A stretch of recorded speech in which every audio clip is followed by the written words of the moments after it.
Breaking news, the Jonathan Kuminga situation takes another turn. The Sacramento Kings, a last-minute effort to land him via sign and trade. What could a deal look like? I'm Trevor Lane. This is the Basketball Bulletin. Make sure you subscribe right here to the channel. We've said it before, 70% of you right now, you're not subscribed. Let's fix that. Hit that subscribe button. Joining me is Donnie Freeman. Donnie, this Jonathan Kuminga situation, we know it's coming to an end one way or another. October 1st, the deadline for him to sign that qualifying offer. But I think it makes a lot of sense for him to ultimately land in Sacramento if we can clear some hurdles here. So it doesn't shock me necessarily that the Kings will not go away in this situation. Yeah, there was a report that he wanted to go to Sacramento not too long ago, and he really values a starting role in a position where he's going to be featured, and he has at least two commitments from other teams, and Sacramento is one of those that they would put him in that type of position. So I think this is obviously something that he's been trying to get done, and if this is something that they pull off, that'd be great for him. Yeah, I do think that Sacramento could be a good fit, but they still need to make some tweaks in Sacramento in order to make it all work. But take a look at this. This is from Sam Amick of The Athletic. Less than a week away from the deadline to decide whether or not he's picking up that qualifying offer or taking the Warriors' 3-year deal, which does still include a team option at the end of it. But according to sources, there's another scenario in play. The Warriors had been swatting away all sign and trade offers, trying to shut that down. But the two teams have talked this week. They renewed their conversation about a sign and trade again. According to Sam Amick of The Athletic, no significant progress made, but it's notable that the Kings have offered Malik Monk and a lottery-protected 2030 first-round pick to give Kuminga a 3-year, $63 million deal. So that's less than the Warriors deal. But for Jonathan Kuminga, this isn't about the money. This is about the role. This is about the opportunity to prove that he is the multi-time all-star that he believes he is. So he will take a lesser offer from Sacramento over a richer offer from Golden State, particularly if that includes a player option. Yeah, absolutely. I believe actually on that, the reporting for that was that he had a player option from this. He did 63 million, 3 years player option. He also had from Phoenix was the other team that was interested in him, a 4-year, 80 to 88 million player option as well. For Kuminga. So it's more about the control again. And if the Warriors were willing to do that, I think a deal would have got done quite a while ago with Kuminga at a number that they valued more, as opposed to him trying to shoot up closer to 30 million or whatever. But they just don't want to give him that player option and that control over his career. And they're dead set on having the team option. I think it's funny that Malik Monk is the piece in all of this. Firstly, the Malik Monk part of it had been a bit of a non-starter previously because of the salary of Monk. And we've questioned whether or not that archetype of player is worth that amount of money going forward. But I say that to take nothing away from Malik. I think he's awesome. He's a great basketball player. And he's one of those guys, when he gets hot, he gets really hot. So, and he's also really fun to watch. He's a small guard, yes, but he's hyper athletic and all that stuff too. It's just, my second thought is, man, if it's Warriors pull this off, they're gonna have quite a few small guards on this team. That's the problem. It's the fit with the Warriors. It's also the value around the NBA. I know teams don't want long-term money on the books. He's got a player option, and it should be noted, I don't know for sure that Kuminga would have a player option with Sacramento, but he wants a player option from the Warriors. The Warriors want that to be a team option on the third year. And that's what Shams had reported. I pulled up my logs from the Shams video where he had this information, and he said that both of those other offers were including player options. Okay, well, that is certainly a big deal for Jonathan Kuminga because he wants to bet on himself and he wants to prove that he is the guy that he says he is and that he is this multi-time all-star, but he believes he's not going to get the opportunity to do that in Golden State, whereas he will get the opportunity to do that in Sacramento. Sacramento believes he wants to be there. Several obstacles to the deal remain. The Warriors' interest in Monk appears to be quite muted, and so he doesn't fit with the Warriors' future flexibility plans. The Warriors are reportedly one of the teams that wants 2027 flexibility to pursue Giannis Antetokounmpo, potentially Nikola Jokic, one of those guys who could be options out there. But if they did take him on, team sources said it's likely Golden State would look to trade him elsewhere. Now, so essentially what we're talking about here is probably a 3-team deal where Malik Monk would have to go someplace else. But it would probably need to be a 3-team deal anyway, because base year compensation would kick in on that level of raise for Jonathan Kuminga, which means he wouldn't count for nearly as much as he would to the Golden State Warriors in terms of outgoing salary as he would for the Sacramento Kings in incoming salary. So the Warriors would probably have to put together some type of multiplayer deal anyway. So if Malik Monk were to be routed elsewhere, that wouldn't necessarily shock me. But again, I think that is a hurdle because, like I said, teams don't want to take back any money past a year or so. And that may be difficult to find. If the Warriors don't want Malik Monk, it may be difficult to find a team that does, just because he's got 3 years under contract. Yeah, and then he's got a player option as well on top of all of that. Yeah. So like it's just there's not a lot of like flexibility with Monk's deal overall. If you're not all that interested in retaining him, you're gonna have to trade him off. And if you do that, you have to say, hey, well, he's got a $22 million player option that you may or may not want. So yeah, I think Malik, again, is a great player. We've just, like I said, questioned whether or not that scoring guard that's kind of a one-way guy is worth around 20 million anymore in today's NBA, with the way that the 20 to 30 million guys are kind of getting squeezed, and it's either players are kind of above that or much less. It seems like teams are reluctant to give those mid-20 deals anymore. Yeah, it's the stars or mid-level exception guys and below. It's not a whole lot of in between. It's the mid-tier guys that wind up getting you in a little bit of trouble if you overpay them. And so teams are very, very hesitant there. But there is a path to getting a deal done. The question is, will the Sacramento Kings do this? There's one thing Sacramento can do to get this deal done. Will they do it? Let's get to that next. Over on Sleeper, I'm taking Kyler Murray to get more than 0.5 passing yards because, of course, thank you for the free square there. Malik Neighbors, I'm going to say new quarterback Jackson Dart hyper targets him and he finds his way into the end zone. And Dak Prescott, tough sledding in Dallas. No CD Lamb, 242.5 passing yards. I'm going to say Dak does not get there. If you agree with me, you disagree, turn your football knowledge into real money with the Sleeper app, the ultimate fantasy sports app that can turn game day into payday. Just download the Sleeper app and pick more or less on your favorite players with more stats than any other daily fantasy app. Choose 2 or more of your favorite players from pregame or live. Pick more or less from the predicted stats, and you can win up to 1,000 times your money if your picks win. Use promo code Bulletin, and you'll get up to a $100 match on your first deposit. Terms and conditions apply. See Sleeper's terms of use for details. Currently operational in over 25 states. Check out Sleeper today.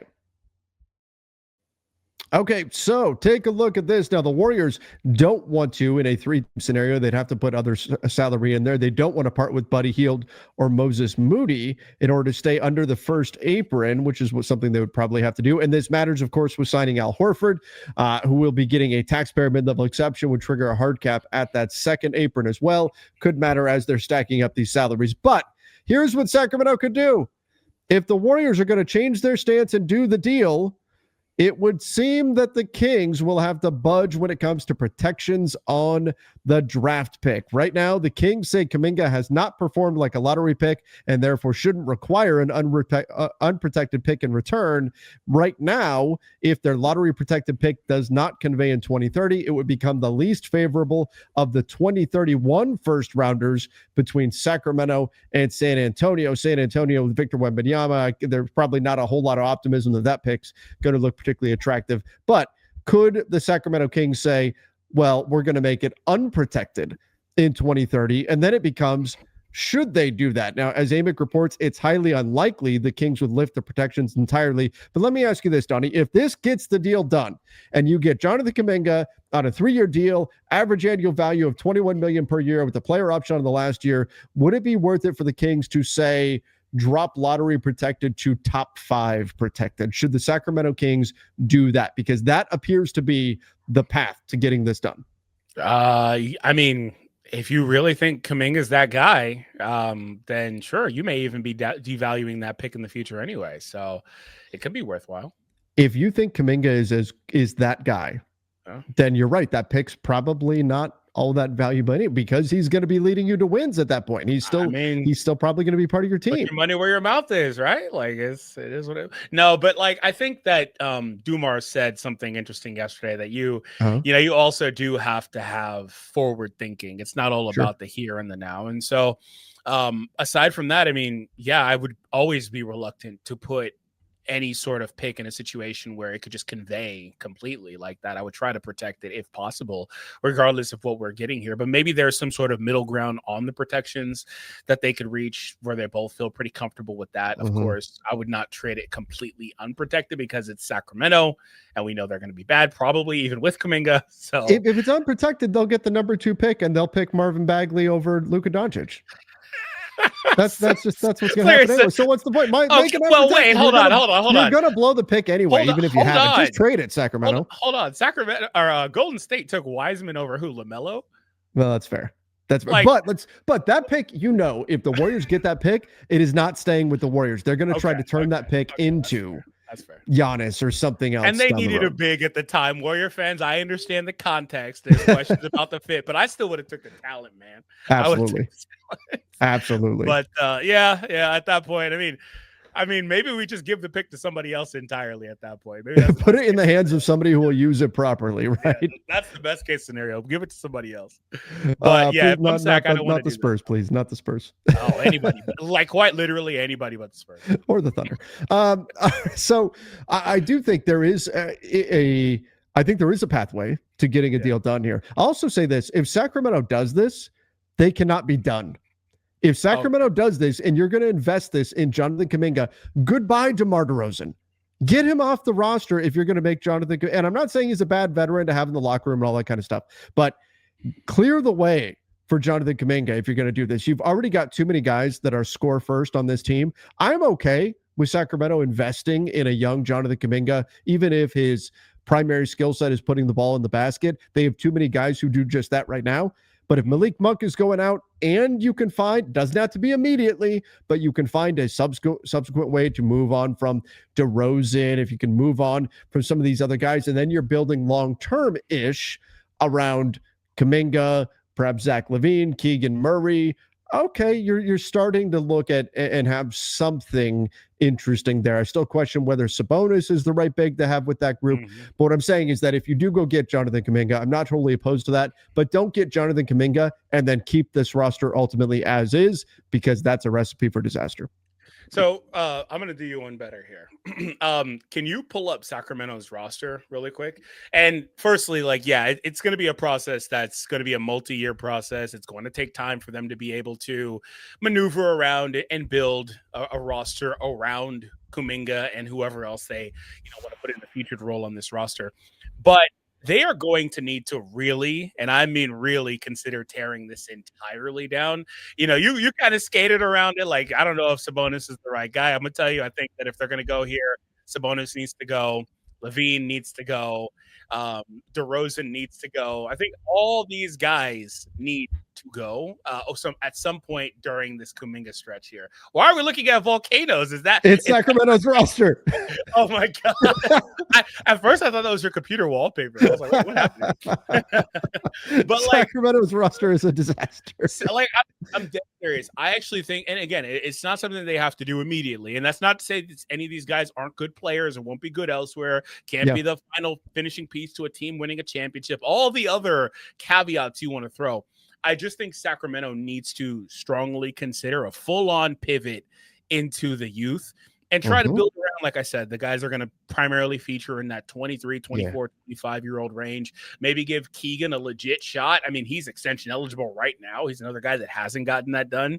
And who knows if he does at this point. I believe he's got till right before the start of the season to get it done. Yeah, so who knows if he does or doesn't. There's quite a few guys that are in a similar situation as Keegan, actually. But him, Kuminga, they've got some other guys on this team like Ellis, potentially. See if you have something with Carter. Like, I think you just need to fully invest that way. You've got some of these guys that are like 28, 29, 30, 31. Like, you just kind of go the other way. And you may have to wait for some of these deals to expire. That's why I said it's a multi-year thing, because you may not realistically be able to trade off all these guys. But I think they need to strongly consider that. It needs to be the path that you're going down anyway. You're not going to immediately, we got Jonathan Kuminga and goodbye DeRozan, goodbye Sabonis, goodbye all these other pieces. And we've got a bunch of 3-and-D players suddenly alongside Keegan Murray and Kuminga. And I don't know, maybe it's Zach LaVine, who was fantastic, quietly fantastic because of who he played for. He didn't get enough recognition, but He he was had a great. great season last year. That's why I said I think these guys are great. They're not on the timeline It just anymore. doesn't fit. Yeah, they're not on the timeline, and it's not the fit that they need. But nonetheless, we know Sacramento values Jonathan Kuminga, and we know they want Kuminga. We know the Warriors seem to believe their future lies elsewhere. We know Kuminga believes his future lies elsewhere. Whether it's now in a trade with Sacramento or at the trade deadline, at some point, or if it's next summer, Jonathan Kuminga is going to leave the Golden State Warriors. That's happening. That's going to happen. If the Warriors find the right price, I think they will move him. I think Jonathan Kuminga would welcome a change of scenery where he feels like he can spread his wings. It's going to happen. The question is, will this opportunity be it? And it could very well come down to those pick protections and whether or not Golden State can come to accept like a, if not lottery protected pick, maybe it's top 5, maybe it's top 7, whatever protections they can haggle over and figure out. And again, that clock is ticking. October 1st, the deadline for Jonathan Kuminga to sign that qualifying offer. Donnie, I am more optimistic now, though, having this report in, that the two sides are, because Golden State was reportedly shutting everything down, didn't even want to talk about it. Now suddenly they're listening again. That's got me a little more optimistic that perhaps Jonathan Kuminga does not start the season with the Sacramento Kings. And I use the word optimistic because I truly believe that if the Warriors get what they want in return, that is the best scenario for everyone involved. Mm-hmm. Yeah, we talked about earlier that this is going to have to resolve, and there's a deadline on it, period. But it's going to need to resolve probably sooner than that, so they can get these other guys signed and in market and all that stuff for what they're going to be doing. So I expected it to be done this weekend. I still am probably on that wavelength of like expecting this weekend, but they needed to keep all their options open. They probably have also looked into other things as well that maybe we're not privy to in terms of Jonathan, maybe certain parameters on deals. They're just trying to go through it and run the full list of things that are possible to them. Now, I wanted to say this really quick. You said you feel at some point, doesn't matter when, at some point, Kuminga will be gone. Yeah. And you're pretty sure on that. Is there any possibility anyway that he works it out with Golden State and they keep him, all that stuff?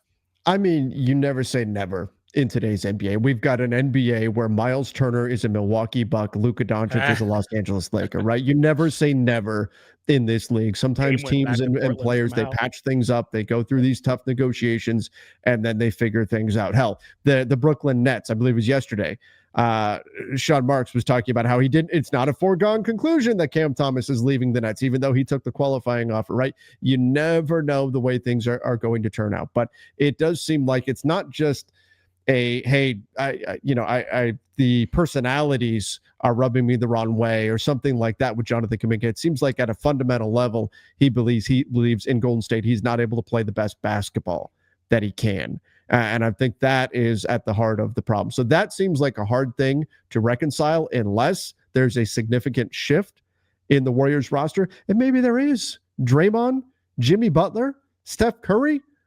You better be buying Icy Hot in bulk. These guys are old. It's, and an injury to and God forbid, I don't want to see anybody injured, but an opportunity opening up due to injury is not an unfathomable scenario either. So never say never, but I would still be surprised if within the next year or two, sometime in the next year or two, Jonathan Kuminga is elsewhere. I mean, it's funny because we talk about it like Kuminga is like some guy that averaged like 6 points for them or something. He was like their second or third leading scorer last year, 15 points per game. Like he was pretty good for them and played a good amount of basketball. He did catch some DMPs, particularly in the playoffs, but I mean, he was clearly useful to them up to a point. And that's just it. Like when they did that, the Warriors sent the message. This isn't our dude. You don't DNP the guy, right? Sure. You don't do that.